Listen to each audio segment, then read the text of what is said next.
রাহমাতুল্লাহি ওয়া বারাকাতুহু। সবাই কেমন আছেন? আশা করি সবাই আল্লাহর রহমতে ভালো আছেন। আমি আজকে কিছু কথা বলবো। আসলে যখন শুনি আমার কোনো বোন কোনো নিপাত পশু দ্বারা, কোনো হাইওয়ান যাওয়ার দ্বারা আঘাত পেয়েছে, জুলুম হয়েছে, তখন আমার দিলের অন্তর কেঁপে ওঠে। যখন শুনি কোনো আমার বোন ধর্ষণ হয়েছে, তখন আমার গাও শিরশিরে ওঠে। আবার যখন শুনি কোনো মানুষ, কোনো হুজুর, কোনো ইমাম সাহেব, কোনো মুয়াজ্জিন অপরাধী নির্দোষে জেল খাটে। হ্যাঁ প্রিয় বন্ধুগণ, আমি কথা বলতেছি ময়নার এই সম্পর্কে। আসলে পুরো ঘটনাটা আপনাদের মাঝে ইনশাআল্লাহ আলোচনা করব। দেখেন, একজন মা কত জানোয়ার, কত হাইওয়ান হইলে এই কাজটা করতে পারে। তার বাবা বিদেশ থাকে, ময়নার বাবা বিদেশ থাকে, আর এই পাকে ময়নার মা তার চাচার সাথে অবৈধ কাজে লিপ্ত হয়। এই অবৈধ কাজ তাকে একদিকে সম্পর্ক করবে। তারা একটি ঘরের ভিতরে চলে আসে, নিজুম একটি ঘরের ভিতরে চলে আসার পরে এবং তার চাচার সাথে আকামে লিপ্ত হয়।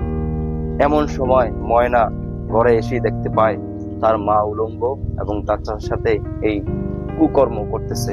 ময়না এটা দেখে কাউকে বলতে পারে একটা ভাব নিয়ে তার মা তাকে ডাকলো। তার মা ডাকার পরে যে বলল, তুমি কাউকে বলো না। ময়না তো আর ছোট মানুষ, সে তো অবশ্যই নাই বলবে।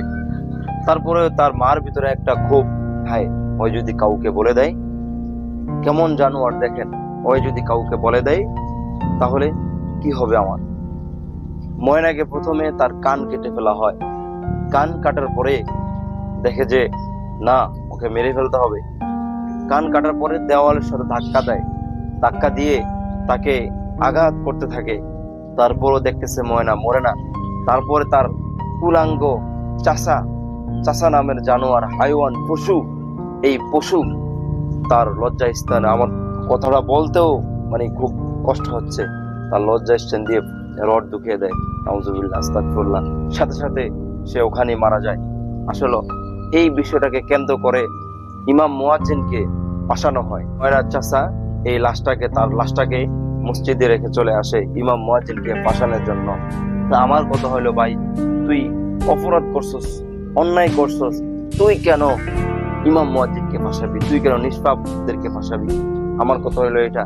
আর আমাদের বাংলাদেশে আইন ব্যবস্থা এতই নিচুর দিকে চলে যাচ্ছে যে কোনো কিছু রিসার্চ না করে একজন নির্দোষ ইমাম মুয়াজ্জিনকে এভাবে ফাঁসানো হয়। প্রিয় বন্ধুগণ, কষ্টদায়ক, খুবই দুঃখজনক একটি ঘটনা আমাদের বাংলাদেশে। শুধু এই ঘটনাটা একবার দুইবার নয়, অহরহ এই ঘটনাটা চলতেছে ভাই। তো আমরা আসুন, আমরা যে যার জায়গা থেকে প্রতিবাদ করব এবং আমাদের আইন ব্যবস্থা যাতে আরো মজবুত হয়, আরো শক্ত হয়। দেখেন, যে অন্যায় করছে, আমরা তো এই ঘটনাটা প্রকাশ পাইছি, এখন ওদের শাস্তি হবে। জনসম্মুখে ওকে পাশে দিতে হবে, জনসম্মুখে একদম পাশে দিয়ে ওকে শেষ করতে হবে। তাহলেই আমাদের এই আইন ব্যবস্থা মজবুত হবে। আপনি একটা আইন সবার উপর আইন প্রয়োগ করা দরকার নাই। একজনকে আইন ভাবে, শরীয়ত ভাবে আপনার জনসম্মুখে তাকে পাশে দেন, দেখবেন কোন কুলাঙ্গার এই সমস্ত বিষয় নিয়ে আগাবার চেষ্টা করবে না। তো সবাই ভালো থাকবেন, সুস্থ থাকবেন, আর আমার এই ভিডিওটি শেয়ার করে দিবেন। আর যারা আমার নতুন এই চ্যানেলে আসছেন তারা অবশ্যই এই চ্যানেলটিকে সাবস্ক্রাইব করবেন আর আমার পাশে থাকবেন। সবাই ভালো থাকবেন, সুস্থ থাকবেন। আল্লাহ হাফেজ।